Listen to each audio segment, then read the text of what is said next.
everyone, and welcome to the latest installment of the California Employment News, an offering from the Labor and Employment team at Weintraub Tobin. My name is Meagan Bainbridge, and with me is my partner, Lukas, Clary. Today, we're both excited to be here to do something we never really get to do, and that's talk about a case that actually helps California employers. On June 15th, the United States Supreme Court issued a long-awaited ruling that permits individual arbitration of some PAGA claims. So today we're going to walk you through the ruling in Viking River Cruises versus Moriana and provide some key takeaways. And because we're attorneys who can't help ourselves and to be somewhat of Debbie Downers, we're also going to briefly discuss what questions remain open and how the California courts and legislature might react. So Lukas, can you tell us what the Moriana decision says? Yes, thanks, Meagan. So this case really, as Meagan said, has to do with the interplay between California's PAGA law and arbitration agreements, employment arbitration agreements. So first, a refresher on PAGA, which is the bane of employers everywhere. This is the body of law that allows employees to, quote, become private attorneys general and step into the shoes of the government to enforce labor code violations.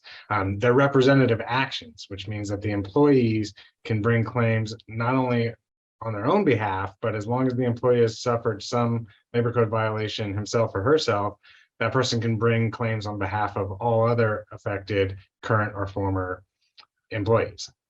So it can lead to 6-7-figure liability for employers over violations as trivial as wage statement violations, like not having the legal name and address of the employer on the pay stub. It's a nightmare, right? So that's PAGA. Now let's talk about arbitration agreements. Employers often seek to have arbitration agreements that require employees to privately arbitrate employment disputes rather than file them in court as lawsuits.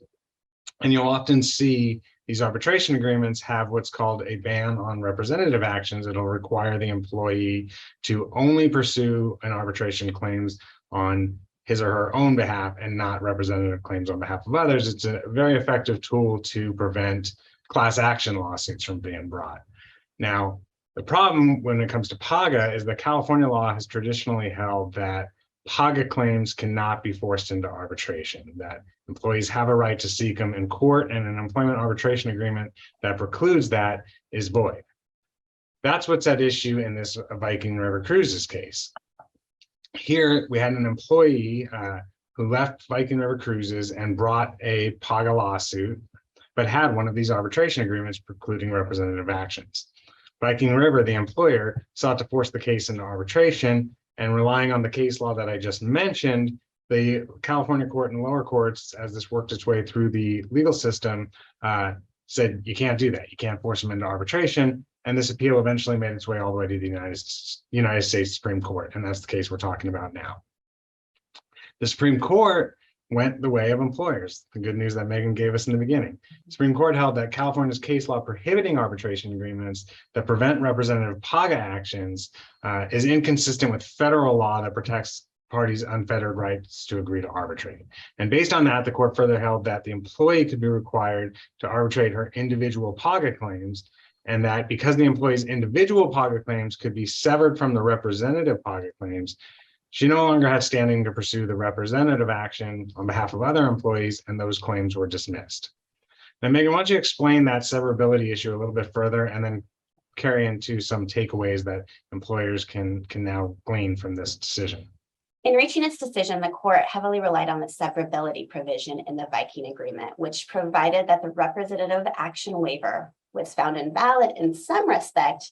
Any portion of the waiver that was still enforceable could be enforced in arbitration. The court concluded that the representative action waiver in Viking's arbitration agreement was invalid to the extent the waiver attempted to prevent Moriana from asserting any representative action altogether. However, because that severability provision was there, that portion of the agreement and could be severed and the individual claims enforced. So what employers should do is they should revisit any arbitration agreements currently being utilized to determine whether they address representative actions. One, if they specifically exclude PAGA claims, that provision should be revised so that they include waivers of representative actions. Such waivers should be clear that there's no waiver or no wholesale waiver of a right to bring a PAGA claim for violation allegedly suffered by the individual, but a waiver of the right to bring PAGA actions involving violations allegedly suffered by other employees is permitted. Employers who are litigating PAGA actions should also look to see whether there were any arbitration agreements in place that would contain such a representative action waiver with a severability clause. If so, those employers should consult their legal counsel to determine whether compelling that individual PAGA claim into arbitration is an option, is advisable, and is that what should be done in that particular case. Finally, it should be remembered that the enforceability of AB 51 is somewhat of an open question, and whether or not mandatory arbitration agreements may be used at all in California. So if you're using an arbitration agreement, this might be a good time to look out the language of that agreement and to ensure the voluntary nature of the agreement is being emphasized. Lukas, got anything else to add? Yeah, those are great tips, Megan. I completely agree. But see, the thing here is, notwithstanding all that, there are still some things that are left unresolved by this ruling that we're going to have to watch moving forward. First, while this may present a tool for avoiding representative PAGA claims, it remains to be seen how the individual PAGA claims will be litigated, as Megan just mentioned, for California Labor Code violations that the plaintiff personally suffered. And second, probably more importantly, while the majority opinion in this Viking River case took away the plaintiff's standing to pursue the representative claims, Justice Sotomayor wrote a concurring opinion that provides a roadmap for the California legislator to modify the scope of standing if it's so inclined.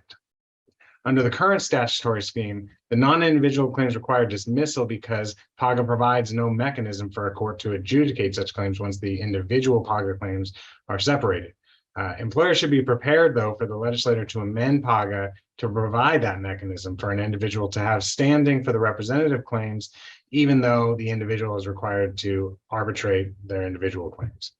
And then finally, we have the undecided issue on the enforceability of mandatory arbitration agreements in the employment context at all in California. So we have AB 51, which was passed a few years ago, that said you can no longer have mandatory arbitration agreements as a condition of employment, and that's working its way through the court system right now, whether that law can withstand federal law scrutiny the same way this Viking River case did. And we're going to have to wait and see what happens there. So we'll have that decision next, and we'll probably be back here for another update on that. But for now, I think takeaways that Megan mentioned are your best approach. Hopefully the next time we're here talking about arbitration agreements, it'll be more good news for California employers. Thank you so much for joining us for this episode of California Employment News. You can continue to find us by subscribing to our YouTube channel or on our blog at lelawblog.com. We'll see you next time.